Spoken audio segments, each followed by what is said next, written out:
12 habits na hindi natin alam na kasasama pala sa atin. Itong mga ibang habit dito, baka delikado, baka pwedeng makamatay.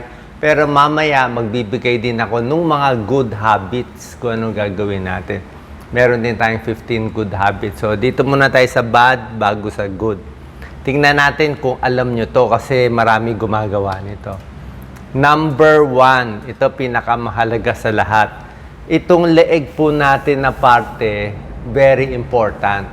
Nandito kasi yung carotid artery natin eh. Pag naipit itong carotid artery natin, mawawalan ng blood supply yung utak, magko-collapse, pwede mamatay yung tao.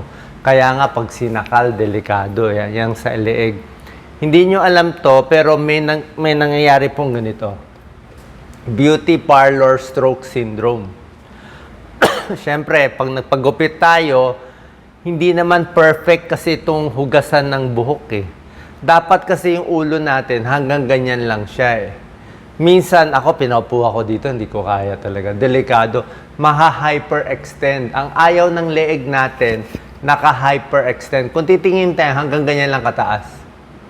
Huwag sobra taas. Siguro kung bata ka, kaya mo. Kasi pag sinobra taas mo, pwede siya mapunit. Pwede mapunit either dito o dito sa likod. May nangyari po dyan. Minsan din, so leeg yung iniikot-ikot yung leeg. Pwede sa barbero o minsan sa chiro, para sa chiropractor. Safe naman pero hindi mo pa rin masabi. Dapat maingat pa rin tayo. So, at your own risk. Ano pang problema sa leeg? Yung mga necktie na sobrang sikip. Kaya may iba nahihilo. Pag sobrang sikip, inikot ang ulo, ganyan, may iipit siya. Lalo na kung matanda tayo. Delikado po yan, magko-collapse. Meron ding whiplash, yung nabangga yung kotse, biglang gumanon yung ulo, delikado rin yon. Kaya dahan-dahan. Ayan, biglang ikot ng ulo, carotid artery dissection. Nangyayari po to. Kaya ingat tayo. Siguro sa bahay na lang kayo mag-shampoo. At least nakatayo tayo. Second bad habit na hindi natin alam. Ito, sobrang sikip na baro. Kahit anong baro, sobra sikip. Sobra sikip na pants, sobra sikip na maong, sobra sikip. Minsan meron yung mga body shaper ba yun? Yung mga pampapayat. Basta anything na pinapasikip ka, hindi maganda. Okay? Kasi katulad nito, kaya ako yung mga pants ko, mahilig ako yung mga garter. Tsaka yung garterize, tsaka yung maluwag na garter. Parang ito, pag sinikip mo masyado ito nga sexy kasi ang mga maong na ganito. Pag sobrang sikip yan, na banat yung balat mo, pag dito mo inipit sa may baywang, pwede mag-ipon ng dugo dito. Okay? Pag nag-ipon, ibig sabihin, hindi makakabalik yung dugo. Mula sa paa, hindi aakyat. Kasi dito mo sinikip eh. Parang nilagyan mo ng goma dito eh. Kaya delikado. Ayan may nangyari nga to sa ibang bansa. Sobrang sikip yung maong niya. Tapos, nagtrabaho pa siya, nag-squat pa siya. So, masikip na, nag-squat pa siya, baka magapa paa niya. Sumobra ipit, naipit yung artery, yung vein, pati yung nerve. Na-paralyze siya. Na-paralyze siya, hindi siya makagalaw. Pagdating sa hospital, na magana to, hindi na matanggal yung pants, pinunit na lang. Ginamitan na lang ng gunting. Ngayon, sasabihin nyo, Doc, hindi ko maintindihan. Bakit naman sinasabi mo lagi na maganda ang compression stockings? Yan gumagamit ako ng compression stockings. Ayan yung masikip na medyas. Ako, bumibili ako nito eh. Medyo mahal tam, bili ko mga 2,000 per sock eh. Kasi po, yung binibili ko, medical grade. Ibig sabihin, pang may sakit talaga, medical grade. May varicose kasi ako eh. Kaya ako, araw-araw naka-compression stockings ako eh. So, ito naman kasi, may benepisyo sa katawan. Meron man nagko-comment dati, bakit daw mabuti to, bakit daw masama ito. Ito kasi, inipit mo sa baywang. Inipit mo sa baywang, so nandito na ipit yung dugo. Ito pabaliktad. Ang ipit niya mula paa.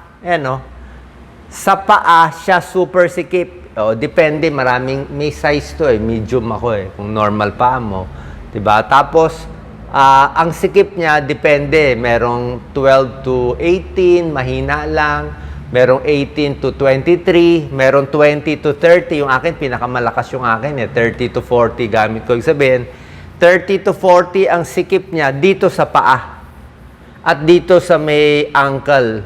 Okay? Ayan, nakalagay. Pero pagdating dito sa may binti na, ang ipit niya mga 20 na lang. Medyo luluwag.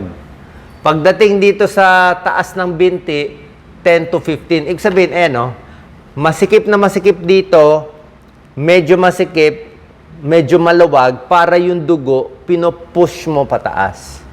Yung dugo, pinopush mo pataas. Yun ang tama. Hindi pwede yung normal na medyas na pang basketball lang. Hindi po, iba yun. Iba to, medical grade to, mahal to, mga 2,000. Baka merong iba discounted. Pag senior, baka 1,600. So, ang sikip niya hindi dito. Ang sikip niya dito. Yan, ang hirap niya isuot dito ang sikip pataas. Yan ang maganda pang varicose veins. Kasi tayong may varicose veins, dahil magana yung paa natin, minsan manas pa tayo, bukan na yung vein natin Bukan na. So, pag masikip na masikip to, sinusuot lang to pagising. Pagising sa umaga, bago matulog sa gabi, tinatanggal. Yun, the whole day yan dapat. Pero pag sobrang sakit, minsan pinapahinga ko sa tanghali, pahinga ko mga 1 hour para makahinga yun. So, pag pinapahinga ko ng mga 1 hour, para ma-rest lang konti. Kasi minsan, namumula na sa sakit So, ganyan, Pag may compression stockings, naiipit to, gaganda yung blood flow. Walang compression stockings, magalabas. With compression stockings, naipit. Physically, inipit mo yung ugat, kaya tumataas. Physically. Pag walang compression, mamamaga, magmamanas, magdudugo, pwede makamatay. Pero with this magandang socks, pataas. Kaya yung mga may problema sa manas, actually, doktor niya na magbibigay nito. Tapos more exercise pa rin. More higa. Kung gusto niyo mag-exercise kayo, higa, pwede rin. Okay? So yan, ayaw natin sobra sikip dito. Ayaw natin sobra sikip sa leeg. Ito rin, ayaw mo rin ipitin yung paa mo. Yung lagi naka-cross legs. Pag lagi naka-cross legs, tumatabingi yung likod natin. Ikaw, Doc Lisa, yan. Tumatabingi dito. Sasakit ng likod at naipit mo pa. Parang na-varicose mo rin sarili mo. Yan ang problem. Pwede ka siguro mag-cross leg kung naka-compression stockings ka. Kung hindi kasi, maiipit mo rin. Mamamaga din yung paa mo. Okay? So, ingat din na wag lagi naka-cross legs. Dapat diretso lang pa. Tsaka lakad, upo, tayo, upo, wag matagal nakaupo. Number 4, ito, gawain natin to. Minsan may pimple sa ilong, tinitiris natin. Itong mga lalaki, naghihila, nagbubunot ng buhok sa ilong, very common. Actually, bawal magbunot ng buhok sa ilong. Mas maganda yung merong mga cutter, mas maganda yung kinakat Merong special na gunting na pang-cut, hindi kayo masusugat. Ang problema kasi dito, meron tayong tinatawag na deadly triangle sa muka. Any infection, any sugat, any bacteria dito sa triangle na yan, pwede pumunta sa utak natin diretso. Pag pumunta sa utak, magbe-brain abscess, pwede mamatay yung tao. So, delikado yan. Pag nandito yung mga pimples mo, dito ka nagkasugat, hindi pupunta sa utak. Pero itong deadly triangle na yan, pag yan na nagka-infection, delikado, pwede pumunta sa utak. Kaya huwag kayo magtitiris yan. Okay? Number 5, out of 12 danger, syempre matagal nakaupo. Marami ng pag-aaral yan. Kasi nga, puro computer work tayo. Pag laging nakaupo, more heart disease, more cancer. Heart disease, cancer, diabetes, hindi lang yan sa mga lalaki, pati prostate, hirap. Sasakit dito sa prostate natin pag laging nakaupo, hindi rin maganda. Tsaka pag laging nakaupo, more joint pains, 30%, more varicose veins, yan ang problema natin, varicose, more colon cancer by 8%, more heart disease, 200%, more back pain, more kuba, more neck pain, mas maaga na mamatay. Kasi ito buong araw na Dapat siguro 1 hour, 2 hours, lakad muna ng 5 minutes, tapos trabaho, tapos lakad, pabalik-balik. Okay? Tsaka mas maganda may compression stockings Saan nabibili? Ngayon siguro online meron siya. Tingnan nyo lang kung ano yung ano. Wala po ako ina-endorse kahit anong brand ang bilhin nyo. Number 6. So, tinuro ko na yung mga masisikip. Ito naman yung pag-iri. Pag may sakit sa puso, pinakabawal yung umiri. Okay? Kaya pag iiri kayo, matigas ang dumi, kaya ayaw ko nga constipated tayo. Nakakatakot pag constipated. May time nag-constipate ako, parang siguro mga ilang araw yun eh. Hindi ko lang pansin na nag-iipon na pala yung dumi sa tiyan ko. Medyo naipon mga 3 days eh. Siguro nagbago yung diet ko. Nung 3rd day, halos ang hirap talaga lumabas. Parang ipon na ipon yung dumi. Nakakatakot yun. So, pag umiiri ka na sobra ng tigas, baka mapunit na doon sa puwet natin, baka dudugo na hirap yung puso.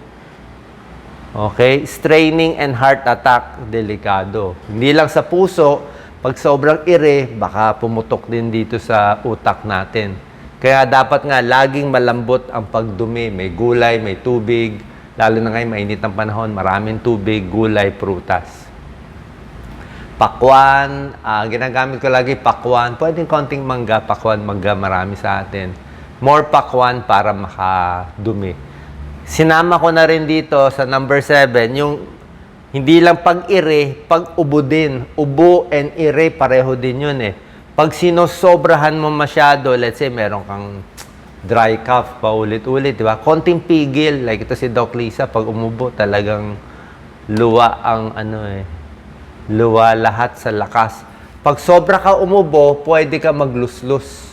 Ito, tinakpan ko lang para hindi nyo halata na hindi tayo maano sa picture. So, may luslus sa singit, may luslus sa femoral, may inguinal, may umbilical, lahat yan, kakairi. Pag tumanda kasi, lumalambot yung ano natin dito, yung muscle, humihina. Persistent coughing and sneezing. Iri ng iri, hindi makaihi, hindi makadumi, lalabas yan, maoperahan tayo. Physical labor, hard labor, baka congenital, mahina yan. Buntis, trabaho na laging nakatayo, pwede rin. Tayo or upo, yun ang ayaw natin matagal. Okay? Obesity, mas mataba, syempre, mas mahina. Ayan, lumalabas. Pwede lumabas pati bituka. Delikado po yan. Number 8, ito naman hindi na masyadong deadly to. Hindi na to nakamamatay, pero nakakaipit ng nerve. Mahirap din to. Yung laging nakaupo or may wallet kang makapal. Dahil marami kang pera, makapal yung wallet mo, naipit yung sciatic nerve mo. Ayan, So, pag lagi naiipit yan, pwede kang piriformis, manhid yan. Manhid ang binti at hita. Para mawala to, dapat meron kang stretch, ganito. Knee to chest stretch, piriformis. Pwede mo pakita to, Kundi Lisa? Piriformis stretch. Dahan-dahan nyo gawin to. Maganda yan, one side. Sanay-sanayin nyo. Mga 5 seconds, 10 seconds. Para lumawag yung sa nyo. Ito, dahan-dahan to. Ito, maganda rin itong stretch. Dahan-dahan lang. Huwag mo bibiglain, ha? Ito, straight leg. Ito, dahan-dahan lang. Unti-unti. Ay, kung matanda na tayo, unti-unti. Huwag biglaan. Siguro, mga 5-7 seconds. Gawin 2 beses, 3 beses. Next day, 2 beses, 3 beses. Pag medyo masakit na, tigil na, hinahinay. Number 9, hindi naman deadly to, pero actually, pwede rin itong deadly. Yung naiipit yung kamay. Delikado to. Actually, pag ordinaryong tulog na ipit mo, manhid yan sa umaga. Baka ilang araw manhid, baka mag-carpal tunnel ka. Delikado lang to kung lasing. Kung lasing siya, natulog siya, nakaganon yung kamay niya, 5 oras lasing, yun, pwede masira yung nerve. Kasi wala sa sarili, lasing siya, naipit niya. Pero kung habit lang, manhid lang. Oo. Kaya lang, pag laging naiipit ang median nerve, carpal tunnel, meron din na-ooperahan dyan. May na-ooperahan din sa kamay. So, ingat din na huwag gawing unan ang kamay. Number 10, bad habit, kulang sa tulog. Alam naman natin, pag kulang sa tulog, heart failure, high blood, pag kulang sa tulog, hilo, kulang sa tulog, pati blood sugar, pati heart attack, mas malala pag kulang sa tulog. Smoking alcohol, alam nyo naman masama yan. Hindi ko naman kailangan ulit-ulitin na. Number 12, tuhod din. Ayaw natin masira tuhod. Mahalang knee replacement. Daan-daan libo. 'Di ba? Pag matanda na, ingat na ganyan sa lunch. Hindi ko na kaya mag-lunch eh. May kilala ko, nag-lunch na punit to eh. Naoperahan eh. Bakit? Kasi lahat ng bigat mo, lahat ng overweight mo, lahat ng taba natin, nakasalalay sa isang tuhod. Hindi kaya niya, bibigay ito. Bibigay ito, baka mag-pop nga to eh. Kasi nga, isang paa lang eh. Dapat, kung gusto mo nga squat, at least dalawa. Pinakamadaling squat, upo sa silya, tayo. Upo sa silya, tayo. Ganun lang. Kasi pag matanda na, baka bumigay na tong tuhod. So, may mga trabaho na hindi rin maganda sa tuhod. Laging nakaluhod. O, kahit nagdarasal, dapat meron sanang malambot na unan. Yan. So, ingat yan sa tuhod. Yung laging nakayuko. At uli yan ang 12 na iniingatan natin. Ito number 13, dinagdag ko lang yung lagi naka-cellphone, masakit sa leeg.